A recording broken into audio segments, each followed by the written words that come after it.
BP जी Ramji act 2025, अगर हम इसकी उन विशेषताओं को देखेंगे, एक पारदर्शी प्रक्रिया, रोजगार सृजन की अधिक गारंटी और ग्रामीण क्षेत्र में अस्थायी परिसंपत्तियों के निर्माण के लिए यानी ग्रामीण इंफ्रास्ट्रक्चर में वृद्धि करने के लिए एक महत्वपूर्ण अधिनियम पारित हुआ है। यह अधिनियम राहत आधारित योजना नहीं है, बल्कि विकास आधारित गारंटी प्रदान करेगा। अब ग्रामीण परिवारों को, जो ऐतिहासिक रूप से इसमें सुधार हुआ है, अब ग्रामीण परिवारों को 100 दिन नहीं बल्कि 125 दिन कानूनी रोजगार का अधिकार मिलेगा, जो पहले से 25% ज्यादा होगा। 15 दिन में काम नहीं मिला तो बेरोजगारी भत्ता अनिवार्य होगा और इसके लिए जिम्मेदार अधिकारी भी कानूनन तय होंगे। नरेगा चलती थी, मनरेगा नाम किया, ये हम सब जानते हैं, और उसमें किस प्रकार की अनियमितताएं होती रही है ये भी हम सब के सामने है। तो सही मजदूर को मजदूरी मिलती नहीं थी, धन का दुरुपयोग होता था और उसकी जांच भी नहीं हो सकती थी। यहाँ तक कि अशोक गहलोत जी ने भी खुद ने भी, जब ये मेट लोगों की जो यहाँ मीटिंग हुई उसमें भी कहा कि भाई कई सरपंच बोलेरो सरपंच बन गए। बीबी ग्रामजी law enacted by the new government, enacted by the union government. The Congress working committee decided to launch a national-wide agitational campaign, Manrega Bachao Sankram, throughout the country. Basically, the design of the new law is very clear to kill Manrega. रहे हैं खास खबर में हम बात करेंगे जी राम जी। मनरेगा के बाद नाम बदला गया है, डेज भी बढ़ाए गए हैं और राज्य और केंद्र के बीच एक अनुपात में अपनी देनदारी यानी कि वो राशि भी तय कर दी गई है। कांग्रेस इसको लेकर के हमलावर है। कहा जा रहा है कि महात्मा गांधी से चिढ़ है केंद्र सरकार को और बीजेपी को, और कुठाराघात किया जा रहा है इस योजना पर जिसने देश के बहुत लोगों का पेट पाला है। दुनिया ने इस योजना की तारीफ की है। इसी को लेकर के कांग्रेस आंदोलन की राह पे रहेगी 8 तारीख से 40 दिन के लिए। लेकिन इसी बीच 2 राज्यों के मुख्यमंत्री और भाजपा राजस्थान के प्रदेश अध्यक्ष उन्होंने प्रेस कॉन्फ्रेंस करके, प्रेस कॉन्फ्रेंस नई बात नहीं है, जी राम जी को लेकर के भी नई बात नहीं है क्योंकि हाउस में खूब चर्चा हो चुकी है। अभी एक अधिनियम बन चुका है राष्ट्रपति के सिग्नेचर के बाद, लेकिन बवाल जारी है और आने वाले दिनों में ये कम होगा ये कहना भी मुश्किल होगा। हाल ही में राजस्थान दौरे पर आए भाजपा के संगठन महामंत्री BL संतोष ने भी इसको लेकर के कार्यकर्ताओं को कहा कि जनता के बीच जाइए, जनता को बताइए कि आपके लिए इसका क्या बेनिफिट है। तो चलिए हम चर्चा शुरू करेंगे। भाजपा से हमारे साथ इस मुद्दे पर चर्चा करने के लिए प्रीति शर्मा जी हैं, कांग्रेस से आशीष हल्दानिया जी हैं और हमारे सहयोगी अनिल सेन हमारे साथ में हैं। अनिल, दोनों तरफ से ही विपक्ष और सत्ता पक्ष, ये कि सत्ता पक्ष क्योंकि अब ये नए कानून के रूप में मनरेगा में बदलाव किया है तो जनता के बीच जाएंगे कि पार्टी और संगठन को भी इसमें काम लेंगे, लेकिन कांग्रेस भी हमलावर है। तो आने वाले दिनों में ये तल्खी और बढ़ सकती है क्योंकि राज्यों के अंदर बजट सत्र भी अब चालू होने वाले हैं और केंद्र में भी बजट आएगा। तो ये जैसे कहा जाता है कि सड़क से सदन तक एक हंगामा दिखाई देगा इसमें। देखिए, बिल्कुल हमने सदन में लोकसभा में भी देखा था और आने वाले दिनों में जब राजस्थान में खासतौर से विधानसभा का बजट सत्र शुरू होगा, हंगामेदार रहने के पूरे आसार यहाँ पर है। टीकाराम जूली इस बात का संकेत भी दे चुके हैं। खासतौर से नरेगा, मनरेगा, अब वीबी जी राम जी नाम को लेकर विवाद होने के साथ साथ कांग्रेस का सवाल ये है कि 60-40 की जो हिस्सेदारी है ये राज्यों पर भार पड़ेगा और खासतौर से ये भी हवाला दिया जा रहा है कि राज्यों पर पहले से भार है दूसरी योजनाओं का, तो अगर इसमें 40% भार राज्यों पर रहेगा तो काम कम दिए जाएंगे।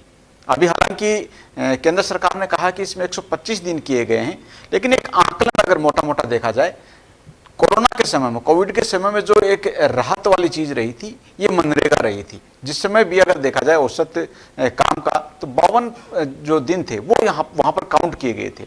लेकिन अब जाकर 125 दिन यहां पर किए गए, तो एक तो ये सवाल उठता है कि क्या 125 दिन आगे चलकर सभी लोगों को रोजगार मिलेगा?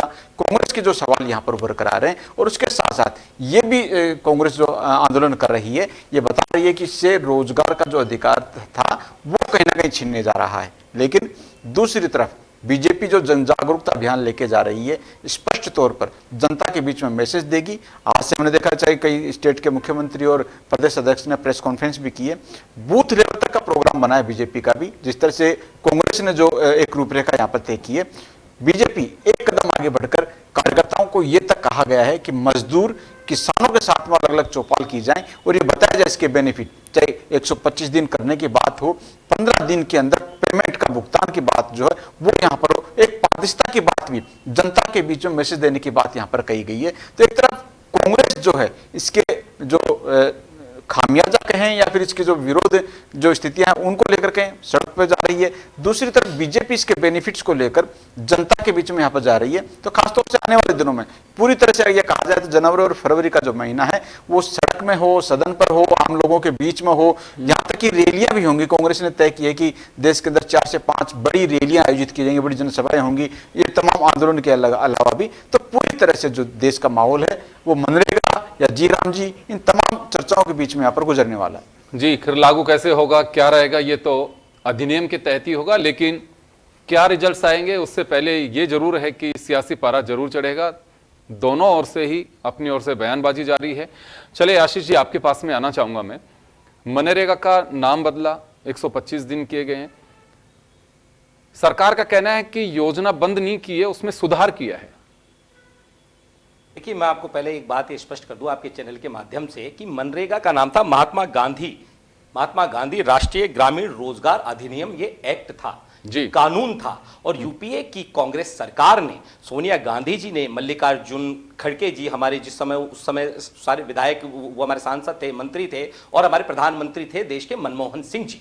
तो मनमोहन सिंह जी और सोनिया गांधी जी ने और यूपीए की सरकार ने एक निर्णय लिया था कि गरीब तक काम को कैसे पहुंचाया जाए, जिसके घर में भोजन नहीं है, जिसको 2 वक्त का खाना नहीं मिलता, जो अपने परिवार का पालन पोषण नहीं कर सकता, जिसको मजदूरी की आवश्यकता है और वो मजदूरी के अभाव में आत्महत्या करने पे मजबूर हो जाता है, अपनी जीवन लीला को समाप्त कर लेता है, उस व्यक्ति तक काम पहुंचाने का जिम्मा कांग्रेस की यूपीए सरकार ने उठाया था। यह सोच थी मनमोहन सिंह जी की और सोनिया गांधी जी की। और जब ये मनरेगा का हमने कॉन्सेप्ट लेकर आए थे तो इस देश में पूरी वाहवाही हुई थी और उन परिवारों को रोजगार मिला था जिनके पास 2 वक्त की रोटी भी नहीं थी। और ये कानून था, इस कानून में ये अधिकार, इस कानून को इतना सशक्त किया गया था मनरेगा को यूपीए की सरकार के माध्यम से कि गांव की जो अंतिम पंक्ति में बैठा हुआ गरीब मजदूर है, आदिवासी है, महिला है, जो वंचित है, उसको रोजगार का अधिकार होगा, आदिवासी को रोजगार का अधिकार होगा। वो अधिकार मांगने का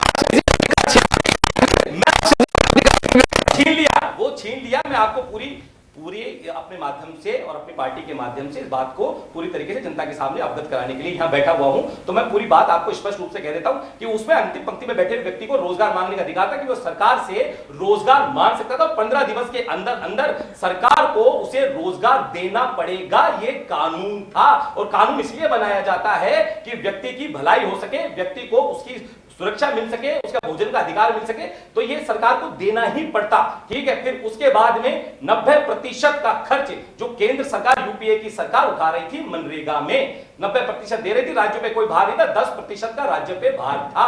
और ये रोजगार देना पड़ेगा। और अब क्या हुआ, अब इन्होंने उसका नाम कर दिया विकसित भारत गारंटी रोजगार अधिनियम मिशन ग्रामीण। अब आप ये देखिए, ये गांधी को तो इन्होंने हटा दिया कि गांधी की तो सोच, तो गांधी की जो दुश्मनी इन लोगों के साथ है वो तो जग जाहिर हो गई। पहले आरएसएस गांधी को खत्म करना चाहती थी, मारना चाहती थी, मारा भी, 3 गोलियां गांधी के सीने में दागी भी। जो आरएसएस का अंश है भारतीय जनता पार्टी, उसने आज गांधी के नाम को खत्म ही नहीं किया, गांधी को कुचलने का प्रयास जो कर रही थी उसे कुचल दिया है इस योजना के माध्यम से। अब इस योजना में क्या कमी है और कांग्रेस पार्टी किस लिए ये आंदोलन करने जा रही है कि ये जो आंदोलन का हमने नाम दिया मनरेगा बचाओ संग्राम जन आंदोलन, जो हम 11 तारीख से 10 तारीख से शुरू करने जा रहे हैं, जिसमें जिला मुख्यालय पर हम प्रेस कॉन्फ्रेंस करेंगे 10 और 11 तारीख को। उसके बाद 12 तारीख से हम वार्डों में, पंचायतों में, गांव में, ढाणी में मनरेगा के कार्यकर्ताओं के साथ संपर्क करेंगे और उन्हें यह बताएंगे कि जिसकी आशंका उन्हें है वो सच है। इसमें उन्हें रोजगार मांगने का अधिकार केंद्र सरकार ने खत्म कर दिया है कि 15 दिवस के अंदर रोजगार देने का कोई नियम नहीं है, कोई कानून नहीं है। केंद्र चाहेगा तो रोजगार देगा, केंद्र चाहेगा तो रोजगार नहीं देगा। पहले यह होता था कि अगर व्यक्ति को रोजगार की आवश्यकता है तो बजट आता रहेगा, और अब केंद्र सरकार ने, नरेंद्र मोदी जी की सरकार ने, अमित शाह जी की सरकार ने, भाजपा की सरकार ने यह कर दिया कि अगर बजट खत्म तो रोजगार खत्म। उस व्यक्ति के घर में चूल्हा नहीं जलेगा, उस व्यक्ति के घर में भोजन नहीं करेगा।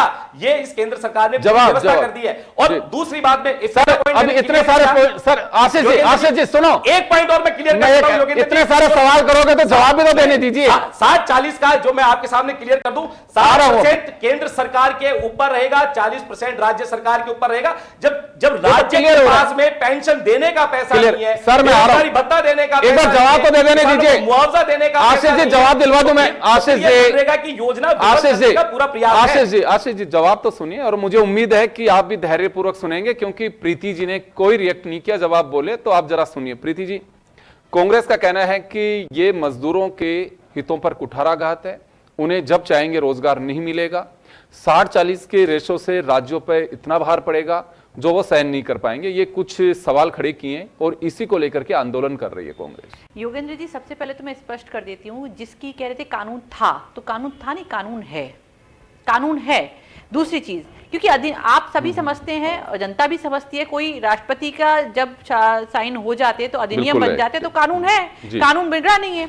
नाम बदला, नाम क्या केवल हमने बदला? बिल्कुल नहीं। 80 के दशक में इंदिरा गांधी जी की जब सरकार थी, रोजगार योजनाओं को मिलाकर राष्ट्रीय ग्रामीण रोजगार योजना कार्यक्रम नाम दिया। उसके बाद फिर राजीव गांधी ने जवाहर रोजगार योजना का नाम दे दिया।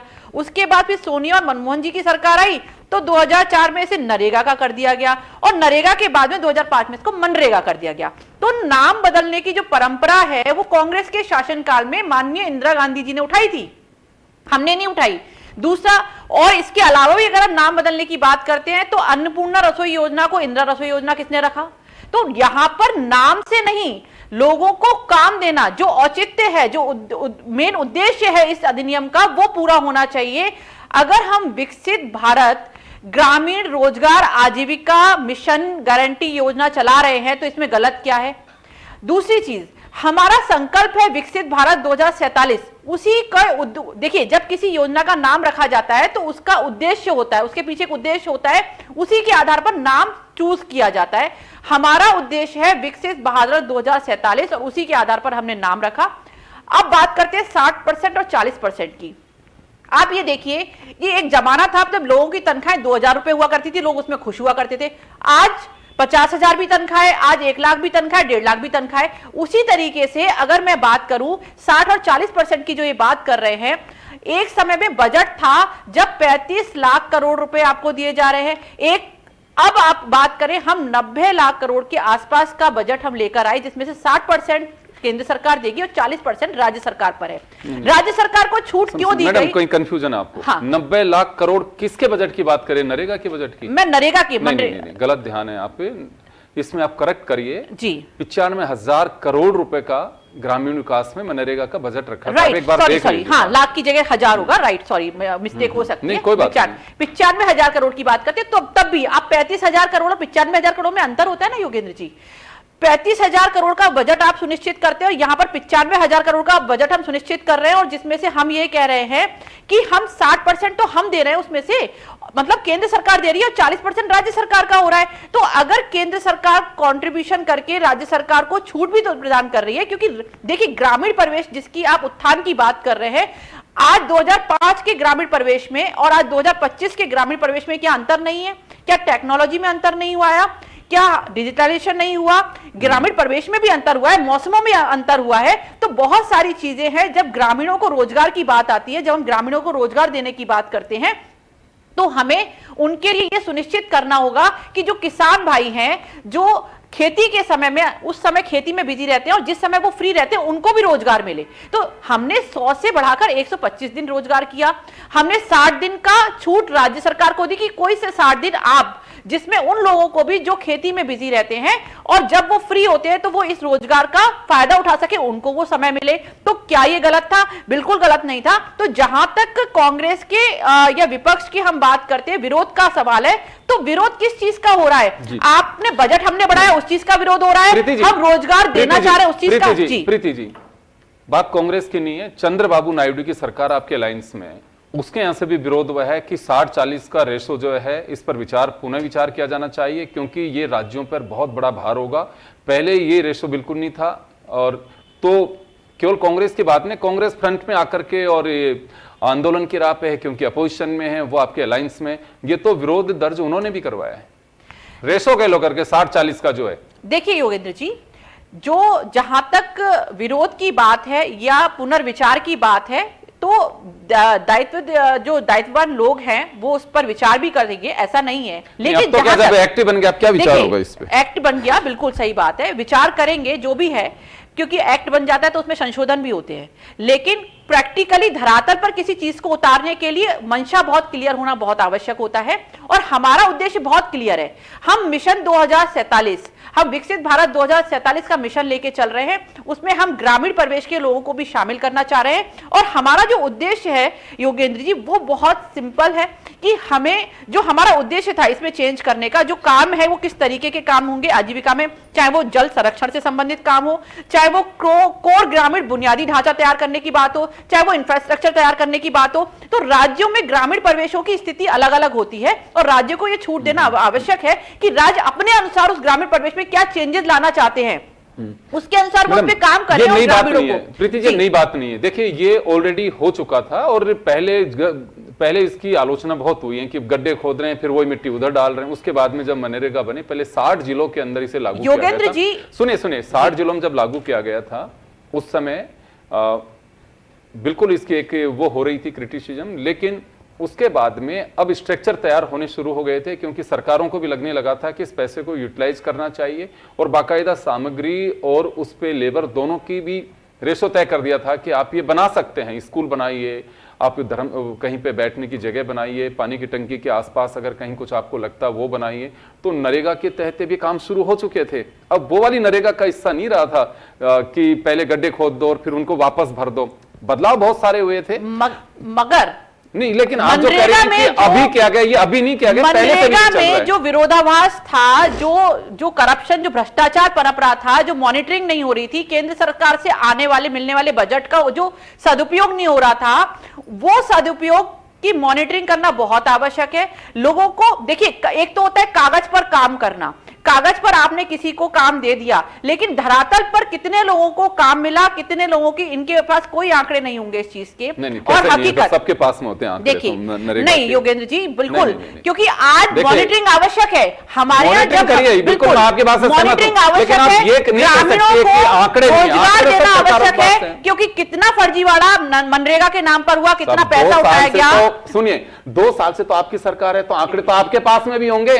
वही चलो पूर्व की सरकार ने क्यों योगेंद्र जी, क्यों चेंज करने की आवश्यकता हुई? आवश्यकता इसीलिए ना, मॉनिटरिंग आवश्यक है। हम मॉनिटरिंग करना चाहते हैं। हम चाहते हैं कि हम राज्य सरकार को छूट दें कि राज्य सरकार इंफ्रास्ट्रक्चर तैयार करे। हम चाहते हैं कि राज्य में जिस चीज की जरूरत है, ग्रामीणों को जिस चीज की जरूरत है, वो सारे उस तरीके के रोजगार मिले। हम चाहते हैं, देखिए हर राज्य का अपना अपना इंफ्रास्ट्रक्चर अलग तरीके का है। हर राज्य का मौसम की बात करें, हम खेती की बात करें, ग्रामीण परिवेश की बात करें, बहुत अलग होता है। तो राज्यों को इसमें छूट देना बहुत आवश्यक था। चलिए अब तो संतुष्ट होंगे, प्रीति जी ने बहुत अच्छे से डिटेल से बड़े तरीके से समझाई। अब आपको कोई क्वेरीज हो तो बताइए आप। देखिए बता रहा हूं, इन्होंने कहा कि हमने इतना बजट दे दिया, 86,000 करोड़ के आसपास मेरे हिसाब से बजट है, 86,000 करोड़ है। नहीं, उसको संशोधित किया था बाद में, पैसा बड़ा है, 90 है कि 95। बजट तो इन्होंने बहुत बड़ा दे दिया और कांग्रेस के समय भी 36-35 हजार करोड़ का बजट था मनरेगा में और प्रतिवर्ष 5 से 6 करोड़ परिवारों को इससे लाभ होता था मनरेगा के माध्यम से। इन्होंने बजट तो बढ़ाया, लेकिन इनकी सरकार ने, नरेंद्र मोदी जी की सरकार ने, भाजपा की सरकार ने क्या बजट इन 11 सालों में उन राज्यों को पहुंचा दिया जहां पे मनरेगा चल रहा है? मैं कहना चाहता हूं तमिलनाडु में 1,000 करोड़ से ज्यादा की लायबिलिटी अभी तक पेंडिंग है। बिहार में 700 करोड़ से ज्यादा की लायबिलिटी अभी तक पेंडिंग है। राजस्थान में 900 करोड़ से ज्यादा की लायबिलिटी अभी तक पेंडिंग है। आंध्र प्रदेश में 706 करोड़ से ज्यादा की लायबिलिटी अभी पेंडिंग है। मध्य प्रदेश जो इनकी सरकार और जो आज यहां वहां के मुख्यमंत्री आके बड़ी बड़ी प्रेस कॉन्फ्रेंस करके बड़े बड़े भाषण देके गए, 300 करोड़ से ज्यादा की लायबिलिटी अभी पेंडिंग है। टोटल हिंदुस्तान में 10,000 करोड़ से ज्यादा पैसा देना भी केंद्र सरकार को बाकी है राज्यों में। ये किसकी बात कर रहे हैं, मुझे तो यही समझ में नहीं आ रही है। नरेंद्र मोदी जी का सीधा फंडा है, भाई 60-40 का रेशो रख दो, जो पैसा देना है वो केंद्र देगा नहीं। योजना को ठप करने का काम है, महात्मा गांधी को तो खत्म करने का काम इन्होंने कर ही दिया है, क्योंकि विकसित भारत और फिर उसके बाद मैंने प्रीति जी आपकी बात को धैर्य से सुना है। मेरी आशा योगेंद्र जी प्रीति जी मेरी बात को धैर्य से सुन रही है। बताइए। फिर इन्होंने कहा कि हमने कानून नहीं हटाया। अरे भाई आपने सीधा सीधा कानून तो ये हटा ही दिया ना भाई, 15 दिन के अंदर उसे रोजगार देगा या नहीं देगा वो केंद्र का मामला है, केंद्र सरकार तय करेगी। पहले ग्राम स्वराज ग्राम पंचायतों के माध्यम से तय होता था, क्योंकि गांधी की आत्मा जो है वो ग्रामीण भारत में बसती थी और इनको ये पसंद नहीं है। इनको ये पसंद नहीं है, स्वावलंबन इनको पसंद नहीं है, सत्य इनको पसंद नहीं है, अहिंसा इनको पसंद नहीं है, सत्याग्रह इनको पसंद नहीं है, क्योंकि इनका इतिहास अलग रहा है। उसके ऊपर मैं नहीं जाऊंगा क्योंकि ये आरएसएस का अंश है, वो एक अलग विषय। अपने मुद्दे पे लौटे। 15 दिन का रोजगार देने का वादा वो खत्म। इन्होंने 125 दिन तो किया, लेकिन उसमें उनका वेतन बढ़ाने की कोई बात नहीं की। अरे मजदूर को उसकी मजदूरी बढ़ाइए भाई, दिन तो बढ़ा रहे, मजदूरी तो बढ़ाइए। महंगाई आज आसमान छू रही है, डीजल पेट्रोल आसमान छू रहे हैं, खाद्य पदार्थ आसमान छू रहे हैं, बच्चों की पढ़ाई आसमान छू रही है, और आप बढ़ा क्या रहे हैं? कुछ भी नहीं बढ़ाया। इसमें बढ़ाना तो इनको यह चाहिए था कि मजदूरी बढ़ाते, तब जनता के हित की बात होती, लेकिन नहीं करी। 60-40 का रेशो वैसे ही हो जाएगा, क्योंकि राज्य के पास में, मैंने आपको पहले भी कहा, पेंशन देने का पैसा नहीं, बेरोजगारी भत्ता देने का पैसा नहीं, किसानों को उनकी फसल का मुआवजा देने का पैसा नहीं, किसान की सम्मान निधि देने का पैसा नहीं, क्योंकि 12,000 देके 9,000 देके 3,000 खा गए, तो ये चीज देने का इनके पास पैसा नहीं है। तो ये तो सीधी सीधी बात है कि ये उस मजदूर के ऊपर प्रहार है जो गांव में बैठा हुआ एक भोजन की तलाश में बैठा रहता है। और ये यूपीए की ही सफलता थी कि कोविड में नरेंद्र मोदी जी को भी कहना पड़ा कि मनरेगा के माध्यम से हमने कई जानें बचाई हैं। जब लोगों ने पलायन करके अपने क्षेत्र में, अपने कस्बे में, अपने राज्य में गए थे, तो यह मनरेगा ही थी, महात्मा गांधी की सोच ही थी, जो ग्रामीण परिवेश के भारत में बसती है। उसके माध्यम से करोड़ों परिवार बचे हैं, करोड़ों परिवार बचे। जब भारतीय जनता पार्टी हाथ खड़े कर चुकी थी, भाग खड़े हुए थे, ताली बजा रहे थे, थाली बजा रहे थे, तो मनरेगा के माध्यम से ही जाने बची थी। और मैं ये कह देना चाहता हूं आपके चैनल के माध्यम से, ना ये बजट दे रहे हैं, ना ये उसमें कोई संशोधन, सिर्फ उसको व्यक्ति को मारने का ये प्रयास कर रहे हैं। चलिए खत्म करके जवाब दिलवा रहा हूं। जी प्रीति जी, ये बार बार कहते हैं कि व्यक्ति को मारने का। मैं पूछना चाहती हूं कि जो आप महात्मा गांधी जी के नाम पर जो ढिंढोरा पीटते हैं, आपने कितना उनकी योजनाओं को, कितना उनके उद्देश्य को फलीभूत कर दिया। खादी की बात करें तो खादी को बढ़ावा देने का काम हमारी सरकार ने किया। आप अगर लोकल फॉर वोकल की बात करें तो उसको बढ़ावा देने का काम हमारी सरकार ने किया। आप बार बार देखिए, चीखने चिल्लाने से कुछ नहीं होगा कि हमने ये किया, हमने वो किया। आप सिर्फ जनता को भड़काने का काम करते हैं। आज 35,000 करोड़ की बात कर रहे हैं आप। 35,000 करोड़ 95,000 करोड़ में अंतर होता है। जब 95,000 करोड़ का बजट सैंक्शन होगा, जब 60% की भागीदारी केंद्र से मिलेगी, यानी कि 95,000 करोड़ तो केंद्र दे रहा है उसके।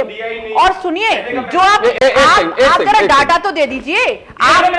मैंने भी तो आपको यही बताया, मैं भी तो आपको आंकड़े बता रही हूं कि बिहार में, मध्य प्रदेश में, आंध्र प्रदेश में और राजस्थान में कहां बाकी है। रोजगार जो पैसे बता रहे हैं, ये जो रोजगार के नाम पर आपने फर्जीवाड़ा किया। देखिए, मैंने रोगेन जी, मैं बार बार एक ही बात कहती हूँ कि कागज पर किसी चीज को सरकार इनकी है। आशीष जी सुनिए, इनको जवाब देने दीजिए। अब जब ये घुसपैठियों की बात कर रहे हैं तो आप सुन लीजिए, जब कोई आतंकवादी हमला होता है और जब सरकार इस पे और आप भारतीय जनता पार्टी की प्रवक्ता यहाँ मेरी बड़ी बहन यहाँ बैठी है, कितने हमले हो गए? तो बड़ी बहन को बोलने तो दीजिए, छोटा ऐसा हो गया, अमरनाथ हो गया, पहलगांव हो गया, इतने लोग मारे गए। सर मेरे ख्याल में मुद्दे पे लौटना चाहिए, मुद्दे पे बात करें। मुद्दे पे 26/11 जो हमला हुआ वो आपके मुद्दे पे बात करते हैं। मनरेगा की बात करते हैं। 11,74,000 करोड़ रुपए का खर्च हुआ मनरेगा पर, और मोदी जी ने, माननीय प्रधानमंत्री जी की सरकार है, हमारी भारतीय जनता पार्टी की केंद्र सरकार है, 8,53,000 करोड़ रुपए इस पर केवल मोदी जी की सरकार में खर्च हुए हैं। तो आप जहां तक बात करते हैं रोजगार को ना देने की बात, आप बात करते हैं मजदूरी ना बढ़ाने की बात, काम ना देने की बात, तो देखिए समय के साथ हर चीज में बदलाव की आवश्यकता होती है। इस कानून में बदलाव की आवश्यकता थी। आप मॉनिटरिंग की बात करें, मॉनिटरिंग की आवश्यकता थी कि मनरेगा के नाम पर गरीब को न्याय मिले, गरीब को रोजगार मिले, गरीब के खाते में पैसा पहुंचे, वो काम हमने किया। चले प्रीति जी, एक चीज मैं जानना चाहूंगा, देखिए इसमें मेरी खुद की पीड़ा और आई थिंक आपकी भी होगी, क्योंकि भी आप लोग भी इसी समाज के हिस्सा हैं। मैं दो चीजों में मॉनिटरिंग होनी चाहिए, इसमें कोई डाउट नहीं, बहुत जरूरी है, क्योंकि कई लोग इसके अंदर बड़ी बदमाशियां भी करते हैं, मस्ट्रोल वस्ट्रोल। हालांकि अब तो कुछ सिस्टम भी बदल दिया है, थम का भी है, उसकी शक्ल का भी है, सारी बातें, लेकिन उन मजदूरों को मजदूरी क्या मिलती है किसी ने सोचा? अभी इसमें कोई उल्लेख नहीं है। काफी चर्चाएं हुई है, मिनिमम वेज कितना मिलेगा, कहीं उल्लेख नहीं है इसमें। मुझे लगता है कि इस पर भी गौर करना चाहिए। दो चीजें, बहुत अच्छी बात है, नाम बदलें, कुछ भी बदले, उससे कोई फर्क नहीं पड़ेगा, काम होना चाहिए। ये राजनीतिक एजेंडे हैं सबके आपस में नाम बदलने के, लेकिन एक तो उसको वाकई मिनिमम पैसा मिलना चाहिए, ये बहुत बड़ी बात है, जिसका कोई उल्लेख नहीं, इस पर कोई चर्चा भी नहीं कर रहा। दूसरा, मॉनिटरिंग होनी चाहिए, बिल्कुल सही बात है, मॉनिटरिंग होगी, बहुत बढ़िया बात है। फिर चलिए समय कम है, अनिल के पास में जाना। अनिल, बहुत हमने स्टोरीज भी की हैं, देखा भी है उन लोगों की पीड़ाएं कितनी होती थी कि मिनिमम पैसा किसी को 235 रुपए है, किसी को 250 रुपए, 400 भी नहीं मिल पाते हैं, 300 भी नहीं मिल पाते हैं। तो वाकई कहीं इस पे भी चर्चा होनी चाहिए इसमें कि मिनिमम पैसा तो मिले उसको। देखिए, बिल्कुल कम से कम जो मिनिमम वेतन होता है उसमें बढ़ोतरी की मांग तो पहले से रही है, और ये भी मांग रही है उन मजदूरों की जो कि नरेगा के काम में जाते रहे हैं, कि उनके जो काम के दिन है उनकी संख्या में बढ़ोतरी होती रहनी चाहिए। क्योंकि अमूमन तौर पर आज भी अगर देखा जाए ग्रामीण तबके के अंदर, खासतौर से जो वंचित वर्ग है या फिर उस परिवार की बात करें जो कि सिर्फ नरेगा के ऊपर ही पूरी तरह से निर्भर है, वहां से जो पैसा आता है उसी से उसका परिवार वहां पर चलता है, तो काफी उस परिवार के लिए संबल देने वाला होता है। फिलहाल जो नाम यहां पर चेंज किया गया है, खैर बापू की आत्मा भी ऊपर से देख रही होगी, वो भी ये कह रहे होंगे कि नाम बेशक बदल दीजिए, लेकिन इसके पीछे की जो मंशा है, मंशा वही कि सुदूर गांव में बैठा हुआ, ढाणी में बैठा हुआ वो व्यक्ति जो कि इस मजदूरी के लिए लालायित है, इसी को वो अपना विदेश दौरा समझता है, उसको इस मजदूरी से महरूम नहीं किया जाए। ये जो रोजगार है, जो 125 दिन का वादा किया जा रहा है, अगर 125 दिन दिया जाता है, चाहे मॉनिटरिंग करके दिया जाए, पारदर्शिता से दिया जाए, किसी भी वजह में दिया जाता है, तो वो खुश होगा नाम बदलने के बाद में भी, और वाहवाही करेगा इस सरकार की, चाहे नाम बदल दिया हो, और वह उसी उम्मीद पर टिका हुआ होगा कि हां, सरकार ने बेशक महात्मा गांधी का नाम हटा दिया हो, लेकिन ये जो विकसित भारत की कल्पना है, ये कल्पना तभी साकार होगी जब उस मजदूर को 125 दिन पूरा वहां पर मिलेगा। तो ये मंशा कहीं ना कहीं गांव के उस व्यक्ति की है। पौष्टिक आहार के बारे में भी सोचा जाना चाहिए, उसका लिविंग स्टैंडर्ड बदले, ये भी सोचा जाना चाहिए, और बच्चों की ठीक से परवरिश करे, वो भी सोचा जाना चाहिए। वो 235, 247, 250, 300 रुपए में तो नहीं हो सकता।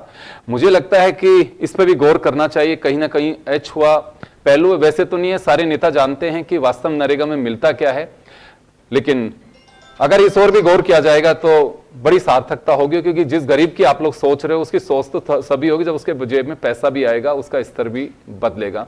चलिए, बहुत बहुत शुक्रिया आप सभी का। खास खबर में इतना ही, दीजिए इजाजत, नमस्कार।